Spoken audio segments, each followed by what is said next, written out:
Hey guys, welcome back to new blog guys. ಇವತ್ತು ಈಗ ನಾವು ಅಪ್ಪನ ಕರ್ಕೊಂಡು ಈಗ ಅರಸೀಕೆರೆ ಹತ್ರಕ್ಕೆ ಈಗ ಹೋಗ್ತಿದೀವಿ. ಅರಸೀಕೆರೆ ಹಾರನಹಳ್ಳಿ ಹತ್ರ. ಸೊ ಅವರು ಡಾಕ್ಟ್ರು ಒಂದು 5 ದಿನ ಬಿಟ್ಟು ಬನ್ನಿ ಅಂತ ಹೇಳಿದ್ರು. ಸೊ ಅದಕ್ಕೀಗ ಕರೆಕ್ಟಾಗಿ 5 ದಿನ ಆಗಿದೆ. ಈಗ 5 ದಿನ ಬಿಟ್ಟು ಈಗ ಹೊರಡ್ತಾ ಇದೀವಿ. ಈಗ ಸೊ ಅವ್ರದ್ದು ರಿಪೋರ್ಟ್ ಇದೆಲ್ಲ ಡಾಕ್ಟರ್ದು ಅದೇನ್ ಬೇಡ, ಮಾತ್ರ ಕೊಟ್ಟಿದ್ದು ಅದು ಅವತ್ತೇ ನೋಡಿದ್ರಲ್ಲ ಪಾಪ.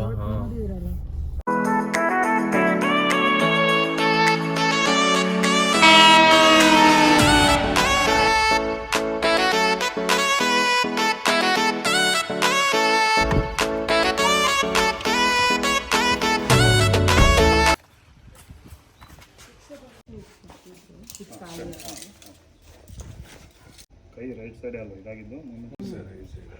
ನೀರು ಕುಡಿತೀರಾ ಕೈಯಲ್ಲಿ? ಇದ್ರಲ್ಲ ಇಟ್ಕೊತೀನಿ ಸರ್. ಇಲ್ಲ, ನೀರು ಕುಡಿಯೋಕ್ಕಾಗಲ್ಲ. ಅಷ್ಟಾಗಲ್ಲ ಸರ್. ಒಟ್ಟಿನಲ್ಲಿ ಅಭ್ಯಾಸ ಮಾಡಿ ಹಂಗೆ ಇರಬೇಕು. ಇಬ್ಬರೇ ಹೋಗ್ತಾರೆ, ಇಟ್ಕೋಬೇಕು. ಇವಾಗ ಸ್ವಲ್ಪ ಪರವಾಗಿಲ್ಲ. ಇಲ್ಲಿಗೆ ಬಂದು ಹೋದ್ಮೇಲೆ ಒಂಚೂರು ಪರವಾಗಿಲ್ಲ. ಎಷ್ಟಿದೆ ಸರ್? ನಾರ್ಮಲ್ ಇದೆ. ಇದ್ರಲ್ಲಿ ಮಾತ್ರ ತಗೊಳ್ಳಿ. ಎಷ್ಟಿದೆ? 140 ಇದೆ ಅಷ್ಟೇ. 140 ಊರಲ್ಲಿ ಚೆಕ್ ಮಾಡಿಸಿದ್ರು. ನಾವು ತಂದಿದ್ದು 183 ಈ ಥರ ಇತ್ತು. ಮತ್ತೆ ಯಾಕೆ ಟೆನ್ಷನ್ ಮಾಡ್ಕೊಂಡ್ಬಿಡ್ತೀರ ಅಂತ? ಇಲ್ಲ, ಇನ್ನೊಂದ್ಸರಿ ಚೆಕ್ ಮಾಡಿ ಸರ್, ನೋಡೋಣ. ಅದು ನಾರ್ಮಲ್ ಒಂದ್ಸತಿ ಒಂದಿರುತ್ತೆ. 180 190. ಹಾಂ, ಅದು ತೆಗೀರಿ ಸ್ವಲ್ಪ. ಜಾಸ್ತಿ ಎಷ್ಟಾಯ್ತು ಸರ್ ಈಗ? ನೋಡಿ, 179 ಇದೆಯಾ? 179. ಓಲು 140. ಯಾಕೆ ಹಿಂಗೆ ಜಾಸ್ತಿ ಆಗುತ್ತೆ? ನಿಮಗೆ ಮಿಷಿನ್ ಏನು ಪ್ರಾಬ್ಲಮ್ ಇರಲ್ಲ.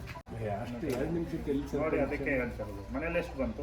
ಮನೇಲಿ 180, ಇಷ್ಟೇ ಇರೋದು. 183, 180, 200 ಇಷ್ಟೇನಾ? ಕಮ್ಮಿ ಆಗಿಲ್ಲ. ಕಡಿಮೆ ಅಷ್ಟೇ. ಹೋದ್ಸಲಿ ಕಮ್ಮಿ ಇತ್ತಲ್ವಾ ಕೊಟ್ಟಿದ್ದು ನಾವು? ಕಮ್ಮಿ ಇತ್ತು ಸರ್, ಕಮ್ಮಿ ಇತ್ತು. ಹೌದು, ಕಮ್ಮಿ ಅಂದ್ರೆ 160. ಸ್ವಲ್ಪ ಅಭ್ಯಾಸ ಮಾಡಿ ಹಿಡಿಯೋದು. ನೀರು ಕುಡಿಯೋದು ಸರ್. ವಾಕ್ ಮಾಡ್ಬೋದಾ? ಮಾಡಿ. ನಿಧಾನ, ಬಿಸಿಲಲ್ಲಿ ಹೋಗ್ಬೇಡಿ. ಅಲ್ಲ ಮನೆ ಒಳಗಡೆನೆ ಮಿಲ್ಲಲ್ಲಿ ಮಾಡಿ ನಿಧಾನಕ್ಕೆ. ಇವಾಗ ಅವಶ್ಯಕತೆ ಇಲ್ಲ ನಿಮಗೆ. ಅಲ್ಲ ಅವ್ರು ಹೇಳ್ತೀರಾ ಸರಿ, ಒಂದು 15 ದಿನ ಬೇಡ. ಅಲ್ಲ, ಅವ್ರ ಕೈ ಎತ್ತ ಅಭ್ಯಾಸ ಮಾಡಿ ಅಂತವ್ರೆ ಅಂತ ಅಂದ್ರೆ ಮತ್ತೆ ಇನ್ನೇನು ಸುಮ್ಮನೆ ನೀರು ಕುಡಿರಿ ಅಂತ ಹೇಳಿದ್ರು. ಸ್ವಲ್ಪ ಆಕ್ಟಿವಿಟಿ ಮಾಡಿ, ವಾಕಿಂಗ್ ಎಲ್ಲ ಹೋಗಿ ಅನ್ನೋದಲ್ಲ. ಕೇಳ್ತೀನಿ ತಡಿ. ಅಲ್ಲ ಏನು ಗೊತ್ತಾ ಪಾಪ, ಥ್ರೆಡ್ಮಿಲ್ಗಿಂತ ಇವಾಗಲೇ ಬೇಡ. ಅಮ್ಮ ಹೇಳೋದು ಕರೆಕ್ಟು. ನಿಮ್ಗೆ ಇನ್ನೂ ರೈಟ್ ಸೈಡ್ ಇನ್ನೂ ಕ್ಲೀನಾಗಿ ಇದಾಗಿಲ್ಲ ಕಂಪ್ಲೀಟಾಗಿ. ಇದು ಆಯಿಲ್ ಹಚ್ಬಿಟ್ಟು ಯಾವಾಗ ಸ್ನಾನ ಮಾಡಿ ರಾತ್ರಿ ಹಚ್ಚಿ ಬೆಳಗ್ಗೆ ಮಾಡಿ. ಅದು ತಿಕ್ಬೇಕಾ ಸರ್? ಏನಾದ್ರು ತಿಕ್ಬೇಡಿ, ತುಂಬ ಉಜ್ಜಬೇಡಿ. ಅವರು ಬೆಳಗ್ಗೆ ಸ್ನಾನ ಮಾಡಿ. ಗೈಸ್, ಈಗ ಅವ್ರ ಹತ್ರಕ್ಕೆ ಹೋಗ್ಬಿಟ್ಟು ಬಂದಾಯ್ತು. ನಮ್ಮ ಅಪ್ಪಂಗೆ ಒಂದು ಇಂಜೆಕ್ಷನ್ ಕೊಟ್ಟರು. ಮತ್ತೆ ಈಗ ಟ್ಯಾಬ್ಲೆಟ್ ಕೊಟ್ಟವ್ರು. ಈಗ ಮತ್ತೆ 10 ದಿನ ಬಿಟ್ಟು ಬನ್ನಿ ಅಂತ ಹೇಳೋರೆ. ನಾವಪ್ಪ ವಾಕ್ ಮಾಡ್ಬೋದಾ ಅಂತ ಕೇಳ್ತಾರಪ್ಪ. ಅಲ್ಲ, ನಾನು ಯಾಕೆ ಕೇಳಿದ್ ಗೊತ್ತಾ ಮಗನೇ, ನೀವು ಏನ್ ಗುಗ್ಗು ಮಾತಾಡುತ್ತಲ್ಲಮ್ಮ. ಅವ್ರು ಏನಂದ್ರು, ಕೈ ಸ್ವಲ್ಪ ಆಕ್ಟಿವ್ ಆಗಿ ಇಟ್ಕೊಳ್ಳಿ, ಹಂಗೆ ಇದ್ ಮಾಡ್ಬೇಡಿ, ಸ್ವಲ್ಪ ಇರೋದು ಹೇಳದ್ ತಡಿ, ಬಾಟ್ಲೆಲ್ಲ ಹಿಡಿಯೋದು ಅಭ್ಯಾಸ ಮಾಡ್ಕೊಳ್ಳಿ, ಹಂಗೆ ಸುಮ್ನೆ ಆಗ್ಬಿಡಿ ಅಂದ್ರ. ಇದ್ರ ಮೇಲೆ ನಾನು ವಾಕ್ ಮಾಡ್ಬೋದಾ ಅಂತ ಕೇಳಿದ್ದು. ನೀವ ಅದೇನ ಏನೋ ಗೊತ್ತಿಲ್ಲಪ್ಪ. ನಮ್ಮನೇಲಿ ಆತಾಗಿ ಒಂದೊಂದ್ಸರಿ ಒಂದ್ ಮಾತು ಕೇಳೋದು ಮಾಡೋದು ತಪ್ಪು ಅನ್ನಂಗ ಆಡ್ತೀರ ಬಾತ್ಲಾಗಿ. ಅಲ್ಲ, ಮತ್ತೆ ಶುರು ಮಾಡ್ತೀರಾ ಅಂತಂದ್ರೆ ಮತ್ತೆ ಎತ್ಕೊಂಡಿದ್ ನೀನೇ ಅಲ್ವಾ? ನಾನ್ ಕೇಳಿದ್ ತಪ್ಪ ಮಗನೇ, ಕೇಳೋದ್ರಲ್ಲಿ ತಪ್ಪೇನೈತೆ? ಅವ್ರೇನ ಯಾಕ್ರಿ ಕೇಳ್ತೀರಾ ಅಂತ ಏನಾರ ಅಂದ್ರ? ಅವೆಲ್ಲ ಕೇಳ್ತಿರಲ್ರಿ, ಗೊತ್ತಾಗಲ್ವ ನಿಮಗೆ ಅಂತ ಅಂದ್ರ? ಏನಪ್ಪ ಬಿಡತ್ಲಾಗಿ.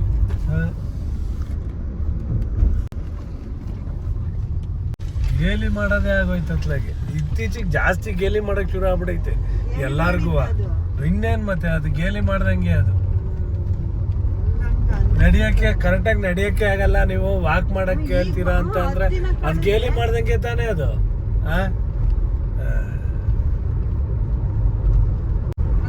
ಕಳೆದಾದ್ಮೇಲೆ ಬರ್ತೀವಲ್ಲ, ಆಗ ಕೇಳಿದ್ರೆ ಅದೊಂಥರ. ಕೈ ಆಡ್ಸಿ ಅಂದ ತಕ್ಷಣ ಕಾಲು ಆಡ್ಸಕ್ ಹೋಯ್ತೀರಾ? ಏನ್ ಕೇಳತ್ತಪ್ಪ, ನಿನ್ನ ಕೇಳೋದ್ರಲ್ಲಿ ತಪ್ಪೇನೋ. ಎಲ್ಲಿ ಇವ್ರೇನು ಕರೆಕ್ಟಾಗಿ ಕೇಳಕ್ಕೆ ಬಿಡ್ಲಿಲ್ಲ ನಂಗೆ. ನೀವು ಕೇಳಲಿಲ್ವಾ? ನಾನ್ ಕೇಳದ್ನಲ್ಲ, ಮಾಡಿ ಅಂದ್ರಲ್ಲ, ಮಾಡಿ ಅಂದ್ರಲ್ಲ. ಥ್ರೆಡ್ಮಿಲ್ ಅಲ್ಲಿ ಹೋಗ್ಬೇಡಿ. ಸ್ವಲ್ಪ ಅಂದ್ರು ನಾನು ಅವತ್ತೇನಂದಿದ್ದು ಒಂದ್ 10 ನಿಮಿಷ ಮಾಡಿ ನೋಡೋಣ ಮಗನೇ ಅಂತಾನೆ ತಾನೆ ನಾನು ಹೇಳಿದ್ ಮೊನ್ನೆ. ಯಾರ್ಗೆ ಹೇಳ್ದೆ ಮಗನೇ? ಟ್ರೆಡ್ಮಿಲ್ ಮೇಲೆ ಬೇಡ, ಏನ್ ಗೊತ್ತಲ್ಲ ಅಲ್ಲ ಬೇಡ ಅಲ್ಲ ಸರಿ, ಒಟ್ನಲ್ಲಿ ನಾವು ಕೇಳಿದ್ರಲ್ಲಿ ತಪ್ಪೇಲ್ಲ, ಕೇಳಿದ್ರಲ್ಲಿ ತಪ್ಪೇನಿಲ್ಲ. ನೀವು ಮತ್ತೆ ಥ್ರೆಡ್ಮಿಲ್ ಮೇಲೆ ಮಾಡ್ಬೋದಾ ಅಂತ ಬೇರೆ ಇನ್ನೆಲ್ಲಿ ನಾನಿರೋ ಪರಿಸ್ಥಿತಿಯಲ್ಲಿ ಹೊರಗಡೆ ಹೋಗ್ಲ ಮಗ. ಮನೆ ಗೇಟ್ ಒಳಗಡೆ ಮಾಡಿ ಅಷ್ಟು ಆರಾಮಾಗಿ ನಾನೇ ರಾತ್ರಿ ಹೊತ್ತು ವಾಕ್ ಮಾಡಲ್ವಾ, ನಿಧಾನಕ್ಕೆ ಅಲ್ಲೇ ವಾಕ್ ಮಾಡಿ. ಎಲ್ಲ ಮಾಡ ಅಭ್ಯಾಸ ಇಲ್ಲ, ಅಭ್ಯಾಸ ಇಲ್ಲ ಮಾಡಿದ್ರೆ ಫೀಲ್ಡ್ ಅಲ್ಲಿ ಮಾಡ್ಬೇಕು ನಾನು ಆರಾಮಾಗಿ. ಸುಮ್ಮನೆ ಪತ್ಲೆಗೆ ನಂದು ಅಭ್ಯಾಸ ಅಲ್ಲ, ಅಭ್ಯಾಸವಾಗಿ ಇರೋ ಪರಿಸ್ಥಿತಿಲಿ ಸಾಕು ಒಂದ್ ಮೀಡಿಯಂ ಆಗಿ ವಾಕ್ ಮಾಡಿದ್ರೆ ಒಂದ್ ಸ್ವಲ್ಪ ದಿವಸಕ್ಕೆ. ನಾನು ಏನ್ ಹೇಳ್ತಿರೋದು ಗೊತ್ತಾ ಮಗನೆ, 3 ಸ್ಪೀಡ್ ಹಾಕೊಂಡು ಒಂದ್ 10 ನಿಮಿಷ ಸ್ಪೀಡು 3.0 ಬರುತ್ತಲ್ಲವಾ, ಆ ತರ ಹಾಕೊಂಡು ಒಂದ್ 10 ನಿಮಿಷ ಮಾಡ್ಬೋದಾ ಅಂತ ಕೇಳಿದ್ದೆ ಅಷ್ಟೇ. ಬಿಡು ಏನಂತ ಮಾಡ್ಲಿ ಬಿಡ.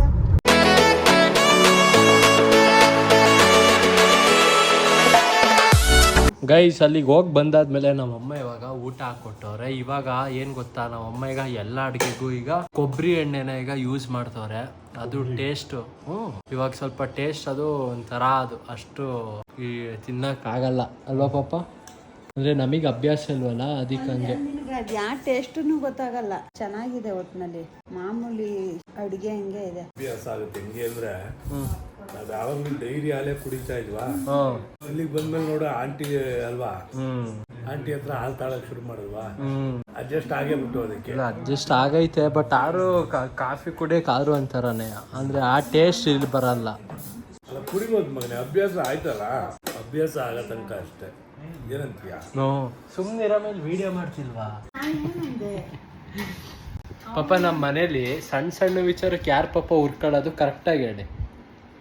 ನಾನ ಅಮ್ಮನ ಕರೆಕ್ಟಾಗಿ ಹೇಳಿ. ಮಮ್ಮಿ ಆದ್ಮೇಲೆ ನಾನು ನೀವಲ್ಲ, ಇವನು. ನೀನು ಫಸ್ಟ್, ನೀನು ಸೆಕೆಂಡ್, ನೀನು ಥರ್ಡ್ ನೀನೇ. ಗೈಸ್ ಆದರೂ ಮಾತ್ರ ನೀವೇನು ಹೇಳಿ, ನನಗೆ ಊಟ ಆದಮೇಲೆ ಗುರು ಬಾಳೆಹಣ್ಣು ತಪ್ಪರು ಏನಾದ್ರು ಈ ಹಣ್ಣು ರಿಲೇಟೆಡ್ ಏನಾದ್ರು ತಿನ್ನಬೇಕು ಅನಿಸುತ್ತೆ. ಬಾಳೆಹಣ್ಣು ತಪ್ಪರು, ಹಿಂಗೆ ಸಪೋಟೊ ಹಣ್ಣು ಅಥವಾ ಆ್ಯಪಲ್ಲು ಹಿಂಗೆ, ಅವಾಗೇನೋ ಫುಲ್ ಸಮಾಧಾನ. ಓ ಅಮ್ಮ ಹುಳ ನೋಡಮ್ಮ ಇಲ್ಲಿ, ನೋಡಿಲ್ಲೇ ಇದು ಹುಳನೇ ತಾನೇ, ಇದು ಸಪೋಟೊ ಹಣ್ಣು. ನಾನು ನೋಡೇ ಕೊಟ್ಟಿರ. ಒಂದೈದು ಪಾಪ ನೋಡೇ ಕೊಟ್ಟಿದ್ದು, ನಾನು ಒಂದು ತಿಂದಿದ್ದೀನಿ. ಸುಮ್ಮನಿರಿ, ಮತ್ತೆ ನಾನು ಅದಕ್ಕೆ ನೋಡ್ಬಿಟ್ಟು ಕಟ್ ಮಾಡಿ ನಿಮಗೆ ಕೊಟ್ಟಿದ್ದು. ಗೈಸ್ ನಮ್ ಗಾನವಿ ಫೋನ್ ಮಾಡಿದ್ಲು, ಅಣ್ಣ ಬಾ ಕಾಲೇಜ್ ಬಿಡ್ತು ಅಂತ. ಇವಾಗ ಅವಳೊಂದು ಕರ್ಕ ಬರಕ್ಕೀಗ ಹೋಗ್ತಿದ್ದೀನಿ, ಕಾಲೇಜಿಗೆ ಹೋಗ್ತಿಲ್ಲ. ಅಲ್ಲಿ ಅವ್ರದ್ದು NCC ಹತ್ರಕ್ಕೆ ಹೋಗ್ತಿದ್ದೀನಿ. ಇವತ್ತೇನೋ NCC ಅಂತ ಇತ್ತು ಅಂತ ಹೇಳಿದ್ಲು. ಅಲ್ಲ ಈಗ ಐಸ್ ಕ್ರೀಮ್ ತಿನ್ನ ಒಂದೊಂದು ಫೋನು ಅಲ್ಲ ಕಡೆ ಕೋನ್ ಐಸ್ ಕ್ರೀಮ್ ತಗೊಂಡು ಹೋಗೋಣ. ಬಾ ಸುಮ್ಮನೆ ಅಂದೆ, ಮುಸ್ಕಂಡು ಎಳ್ನೀರು ಕುಡಿಯುವಂತೆ. ಬಾ ಏನಾಗಲ್ಲ, ಒಂದೊಂದು ಕುಡಿ, ಏನಾಗಲ್ಲ, ಬಿಸಿ ಇರಲ್ಲ. ಅಂಟಿ 2 ಹೊಡೀರಿ ಅಂಟಿ, ಮೀಡಿಯಂ ಗಂಜಿ ಇರಲಿ. ಐಸ್ ಕ್ರೀಮ್ಗಾದ್ರೆ ಹ್ಞೂ ಅಂತಾಳೆ, ಎಳ್ನೀರ್ಗಾದ್ರೆ ಇಲ್ಲ ಅಂತಾಳೆ. ಏನು ಹೇಳೋದು ಹೇಳಿ ಈಗಿನ ಕಾಲದ ಮಕ್ಕಳಿಗೆ. ಸ್ಟ್ರಾ ಬೇಕಾ?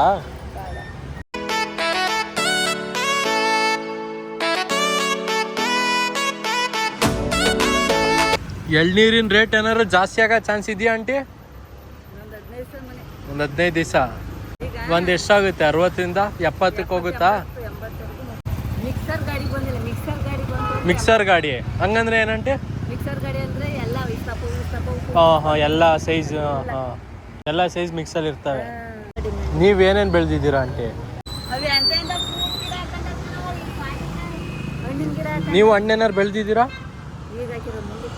ಹೌದಾ? ಏನೇನು ಹಾಕಿದ್ದೀರಾ? ನಿಮಗೆ ಗೊತ್ತಿಲ್ಲ, ನಿಮ್ಮ ಮಗ ಹಾಕಿರೋರು ಅನ್ಸತ್ತಲ್ವಾ? ಇವಳು ಹಾಕೊಳ್ಳೋದು ಮೆಣಸಿನ್ಕಾಯಿ ಗಿಡ ಪಾಟಲ್ಲಿ. ಗೈಸ್ ಹಾಗಂತ ಅದೇ ಇನ್ಶೂರೆನ್ಸ್ ಕ್ಲೈಮಿಗೆ ಇದು ರಿಪೋರ್ಟ್ ಎಲ್ಲ ಕೊಡೋಕ್ಕೆ ಹೋಗಿದ್ವಲ್ಲ, ಸೊ ಅವರು ಮತ್ತೆ ವಾಪಸ್ ಕೊಟ್ಟರು. ಜೊತೆಗೆ ನಾವು ಡಾಕ್ಟ್ರ್ ಹತ್ರನೂ ನೆನ್ನೆ ಸೈನ್ ಎಲ್ಲ ಹಾಕಿಸ್ಕೊಂಡು ಬಂದ್ವಿ. ಜೊತೆಗೆ ನಾವು ಅಪ್ಪನ ಸೈನುವ ಬೇಕಿತ್ತು. ಸೊ ನಮ್ಮಪ್ಪ ಸೈನ್ ಆರಾಮಾಗಿ ಆಗ್ತವ್ರು. ಈಗ ಪಾಪ ಒಬ್ಬರು ಕಮೆಂಟ್ ಹಾಕಿದ್ರು, ಒಬ್ಬರು ನಿಮ್ಮಪ್ಪ ಯಾವುದು ಇನ್ಶೂರೆನ್ಸ್ ಕಂಪ್ನಿ ಕಟ್ಟಿರೋದ್ರ ಜೊತೆಗೆ ಅದು ಸ್ವಲ್ಪ ಡೀಟೇಲ್ಸ್ ಕೊಡಿ, ಅಂದರೆ ಅದ್ರ ಪ್ಲ್ಯಾನ್ ಏನು ಅಂತ ಇಲ್ಲ. 2 ಇನ್ಶೂರೆನ್ಸು, ಇವಾಗ ನಾವು ಕ್ಲೈಮಿಗೆ ಕೊಟ್ಟಿರೋದು ಬರೀ ಸ್ಟಾರ್ ಹೆಲ್ತ್ ತಿಂತಾನೆ. ಸ್ಟಾರ್ ಮಾತ್ರ ಇದು ಮಗನ ಸ್ಟಾರ್ದು 3 ವರ್ಷಕ್ಕೆ 67,000 ರೂಪಾಯಿ ಕಟ್ತಾ ಇದೀವಿ. 3 ವರ್ಷಕ್ಕೆ 67. ಅಮ್ಮ ನಾನು ಅಮ್ಮನೇ ನಂಗೆ ಇಬ್ರದ್ದು ಸೇರಿ 3 ವರ್ಷಕ್ಕೆ 67. 67,000. ನಿನಗೆ 3 ವರ್ಷಕ್ಕೆ 27,000 ಬೇರೆ ಕಟ್ತಾ ಇದೀವಿ.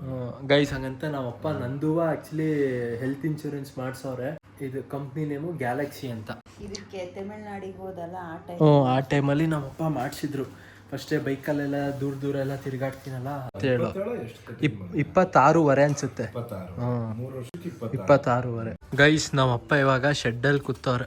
ನಿಮ್ಗೆ ಪಾಪ ಶೆಡ್ಡಲ್ಲಿ ಕೂತ್ರೆ ಒಂಥರ ಸಮಾಧಾನ ಅಲ್ವಾ? ನೆಮ್ಮದಿ ಮಗನೇ. ಅಟ್ಲೀಸ್ಟ್ ಒಂದ್ಸರಿ 2 ಸರಿನಾರ ಗಾಡಿ ಮೇಲೆ ಹಿಂಗ್ ಬಟ್ಟೆ ಹಾಕಿ ಒರೆಸ್ಬೇಕು. ವರ್ಷದ್ರೆ ಏನಾದ್ರು ಏನೋ ಒಂದ್ ಸಮಾಧಾನ ಅಲ್ಲ, ಇವಾಗ ವರ್ಷ ಇಲ್ಲ ಅಲ್ಲ. ಒಟ್ನಲ್ಲಿ ಏನೋ ಒಂದ್ ಸಮಾಧಾನ ಮಾಡಿ ಒಂದ್ಸರಿ ಸ್ಟಾರ್ಟ್ ಮಾಡ್ಬಿಟ್ರಂತೂ ಸಮಾಧಾನ. ಅಮ್ಮ ನಿಂಗೂ ಹಂಗೇನಾ? ಪಾತ್ರೆ ಏನಾದ್ರು ವರ್ಷದ್ರೆ ಸಮಾಧಾನ ಹಂಗೆ ಇಲ್ಲ? ಕೆಲಸ ಮಾಡೋದು ಇಷ್ಟ ಇಲ್ಲ ಆದ್ರೂ ಇತ್ಲಾಗ ಹಾಕಳವ ಪ್ರಮಾಣ ನೀನ್ ಇತ್ಲಾಗ ಹಾಕ ಮಗನೇ. ಚೇರ್ ಇನ್ನೊಂದೆಲ್ಲ ಇಲ್ಲ ಐತಂತ ಅಮ್ಮೂರ್ ಕಲಿಂದು. ಗೈಸ್ ಇನ್ನೊಂದು ಚೇರ್ ನೋಡಿ ಇಲ್ಲಿ ಇಲ್ಲೇ ಐತಿ. 2 ಇಲ್ಲೇ ಇಟ್ಟಿದ್ದೀರಾ? ಸರಿ ಬುಲೆಟರ ಸ್ಟಾರ್ಟ್ ಮಾಡ್ಬೇಕಾಯ್ತು ಕಂಪ್ರಮಾಣ. ಬುಲೆಟ್ ಹಳೇದು ಇದ್ರಲ್ಲಿ ಇಲ್ಲ ಇಲ್ಲ ಇಲ್ಲ ಇಲ್ಲ ಅದು ಹಳೇದೇ ಮಾಮೂಲಿ ಗಾಡಿಲಿ ಇತ್ತಲ್ಲ ಅದೇ ಹಾಕಿದೀನಿ. ತತ್ತಿ ಐತ್ಲಾಗ RX ಆ ಕಡೆ ತಂದು ಸ್ಟಾರ್ಟಿಂಗಲ್ಲಿ ಬಿಡ್ತೀಯ ಒಂದು 2 ನಿಮಿಷ. RX ಅಲ್ಲಿ ಹೊಗೆ ಆಗುತ್ತೆ. ಆದ್ರಾಗ ಕುಡಿಯೋನು ಹಿಂಸೆ ಈ ಥರ ಅದು ನಾವೆಲ್ಲ ಕೂತಿದೀವಿ. ನಾನು ಹೆಂಗೆ ಗೊತ್ತು ಇದನ್ನ ಇಲ್ಲಿ ತಂದ್ರೆ ಬುಲೆಟ್ ತೆಗಿಬೋದು ಅಂತ.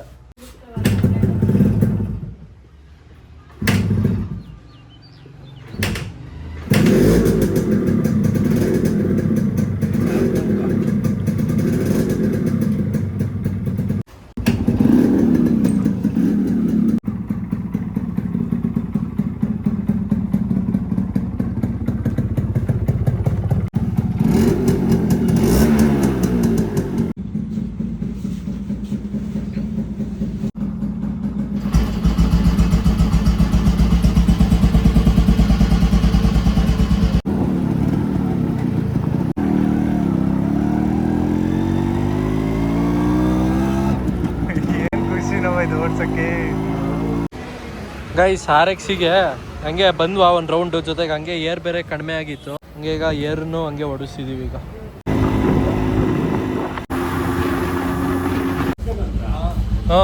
ಏರು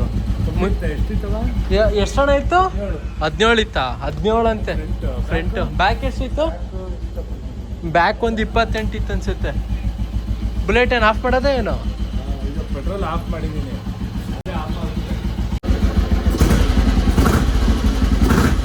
ಹಾಗಂತ ಪಾಪ ಲಾಸ್ಟ್ ವ್ಲಾಗಿಗೆ ಕಮೆಂಟ್ಸ್ಗಳು, ನೀವೇನಕ್ಕೆ ಬಡ್ಡಿ ವ್ಯವಹಾರ ಮಾಡ್ತೀರಾ, ಲೋ ಚಕ್ರಿ ಬಡ್ಡಿ ದುಡ್ಡು ಒಳ್ಳೇದಲ್ಲ ಕಣ್ಲ, ಜನರು ಶಾಪ ಹಾಕಿ ಕೊಡೋದು ಹಂಗೆ ಹಿಂಗೆ ಅಂದ್ರೆ ನೆಗೆಟಿವ್ ಆಗಿ ಹೇಳೋರು. ಇದಕ್ಕೆ ಏನ್ ಹೇಳ್ತೀರಾ? ಬಡ್ಡಿ ವ್ಯವಹಾರ ಮಾಡ್ತಾ ಇಲ್ಲ. ಅವ್ರು ನಮ್ಮ ಸ್ನೇಹಿತರುಗಳು. ಈಗ ಕೊಟ್ಟಿರೋರೆಲ್ರು ಸ್ನೇಹಿತರುಗಳು. ಅವರು ಕೊಡಲ್ಲ ಅಂದ್ರು ಬಿಡಲ್ಲ, ನನ್ನ ಹಿಂಸೆ ಮಾಡ್ತಾರೆ ನಂಗೆ. ಮತ್ ನನ್ನ ಹತ್ರ ವ್ಯವಹಾರ ಮಾಡ್ದಂಗ ಅವ್ರ ಹತ್ರ ಇನ್ಯಾರು ಇದಾಗಲ್ಲ ಅಂತ, ಅಡ್ಜಸ್ಟ್ ಆಗಲ್ವಂತೆ. ನಮ್ದು ಕಮ್ಮಿ ಅಲ್ಲ ಮಗನೆ ಬಡ್ಡಿ ಎಲ್ಲ. 2 ರೂಪಾಯಿ 90 ಪೈಸೆ ಮಗನೆ ಬಡ್ಡಿ. 2 ರೂಪಾಯಿ 90 ಪೈಸದಲ್ಲಿ ಯಾರು ಕೊಡ್ತಾರೆ? ಬೇರೆಯವರು 5 ರೂಪಾಯಿ 6 ರೂಪಾಯಿ 8 ರೂಪಾಯಿವರೆಗೂ ತಗೋತಾರೆ. ಮತ್ ನಾನೇನು ಕೊಡ್ತಾ ಇಲ್ಲ ಮಗನೆ. ನಿಲ್ಸ, ಸುಮಾರು ಟೈಮ್ ಆಯ್ತು. ನಂದು ರಿಯಲ್ ಎಸ್ಟೇಟ್ ಬರುತ್ತಾನೆ. ಅವರು ಕೊಡಲ್ಲ ಅಂದ್ರು ನನಗೆ ಬಿಡಲ್ಲ. ಮತ್ತೆ ಅವರು ನಮ್ಮ ಹತ್ರ ಕೆಲವ್ರಿಗಂತೂ ನನ್ನ ಹತ್ರ ವ್ಯವಹಾರ ಮಾಡಕ್ ಶುರು ಆದ್ಮೇಲೆ ಬಹಳ ಒಳ್ಳೇದಾಗಿದೆಯಂತೆ. ಹಂಗಾಗಿ 2-3 ಜನ ವ್ಯವಹಾರ ಮಾಡಕ್ಕೆ ಬಿಡ್ತಾ ಇಲ್ಲ ನನ್ನ ಹತ್ರ. ಗೈಸ್ ಗೊತ್ತಾಯ್ತಲ್ಲ. ಓಕೆ ಗೈಸ್, ವ್ಲಾಗ್ ಎಂಡ್ ಮಾಡ್ತೀನಿ ಗೈಸ್. ಇಲ್ಲಿವರೆಗೆ ವ್ಲಾಗ್ ನೋಡಿದ್ರೆ ಲೈಕ್ ಮಾಡಿ, ಚಾನಲ್ಗೆ ಹೊಸಬ್ರಾದ್ರೆ ಸಬ್ಸ್ಕ್ರೈಬ್ ಮಾಡಿ. ಮತ್ತೆ ಮುಂದಿನ ವ್ಲಾಗ್ ಅಲ್ಲಿ ಸಿಗ್ತೀನಿ ಗೈಸ್. ಹಾಗಂತ ಕಮೆಂಟ್ಸ್ ನಾನು ಆಕ್ಚುಲಿ ನೆಕ್ಸ್ಟ್ ಡೇಗೆ ನಾನು ತಗೊಂಡು ಓದ್ತಿದ್ದೀನಿ. ಯಾಕಂದ್ರೆ ಅವತ್ತಿನ ದಿನನೇ ಕಮೆಂಟ್ಸ್ ಗಳು ಜಾಸ್ತಿ ಬಂದಿರಲ್ವಲ್ಲ, ಸೊ ಅದಕ್ಕೆ ಎಲ್ಲ ಕಮೆಂಟ್ಸ್ ನೋಡಿ ಆಮೇಲೆ ನೆಕ್ಸ್ಟ್ ಡೇ ಅದನ್ನ ನೋಡಿ ರಿಪ್ಲೈ ಕೊಡ್ತಿರೋದು. Okay, thank you for watching. Bye.